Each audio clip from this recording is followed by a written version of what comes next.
INAB Review 2025 Pros and Cons not sponsored.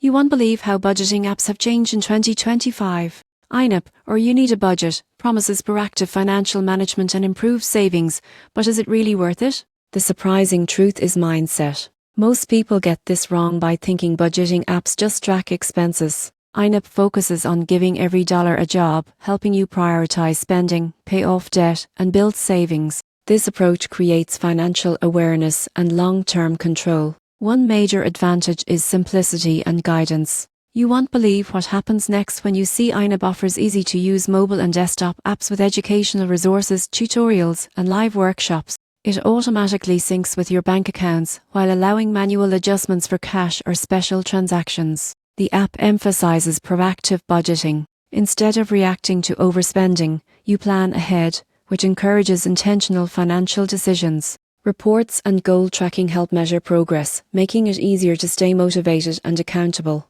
However, there are cons. INAB requires a subscription, which may be pricey for some users. It also has a learning curve, especially for first-time budgeters, and doesn't automate bill payments or savings transfers like some competitors. In conclusion, INAB in 2025 is ideal for individuals committed to taking control of their finances. While subscription costs and learning curves are factors, the combination of proactive budgeting, educational support, and clear goal tracking makes INAB a top choice for serious money management.